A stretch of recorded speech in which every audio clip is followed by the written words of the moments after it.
Friends, I am switching it up this year. Instead of a tree in the dining room, I'm doing garland around both doorways and I'm putting my own lights in because it's not pre-lit. I do think there's a few things that make a huge difference in garland looking customized and perfect for each space. So I'm gonna show you all the little pieces I did to make it look finished. This is a heavy faux cedar garland.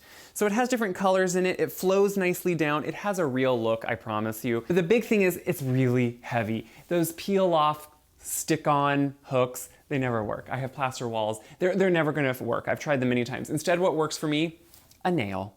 And I'm gonna use the nails at the top of my trim so I can take them out over the year, you don't see them, but they hold the garland. Even though I know not everyone can put a nail in, this really is the best way for me to hold my garland, and I can take these out throughout the year. So I use a 1.5 inch steel nail, and I put it straight down into the top of my trim. My big thing I think about is how it's gonna fall, because garland all has a fall to it if it looks like a real garland. So here I start by putting one piece on the side, and it touches just the floor where I want it to. Think of a drape. Does it pool? Does it just brush the floor? So first I put on my end piece. Now I'm gonna put on, because they're slightly too long for this area, I'm gonna overlap them at the corner. So one of my big tips is always to have two pieces meet at the center so they can go correctly in the opposing ways, but I wanna overlap them slightly. So if you notice I'm putting this behind the nail, I'm not just hooking it into the nail because then there'd be an open gap in the center.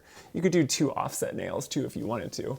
But then I'm just going to stick it in all these successive nails. You can see this is longer. I could cut it to length, but I don't want to do that in case I ever want to use it somewhere else. You can hide this excess in the corner because the corner can always look more full, and you can just wire them somewhat together and interweave the branching. I do the exact same thing on the other side, and then I fluff it out slightly just because when you fluff out a faux garland, it's always going to look a little bit fuller and a little bit better. I love to use LED cluster lights. If you notice, there's tons of lights around, kind of in a cluster form all around the strand. So much more lights. It's multiple garlands. You can't really do it on the floor and put it up easily. I'm going to just drape the lights kind of variously throughout and then weave them in as I go. I think this is essential. This is an art, friends. Weave back and forth. I lift branches, I go underneath, I go around, I come back, because what you're doing then is you're hiding the cord in the actual branching so you don't really see it. And these small lights really lend towards this being a lot easier.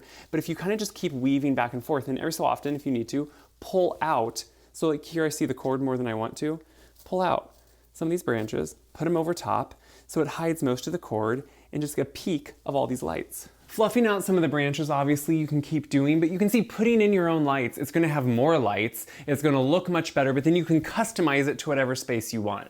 So work from that center out, and do you notice how they both mirror each other, but they fall correctly outwards and going down? It just looks more customized and a little bit more put together. Merry Christmas, right?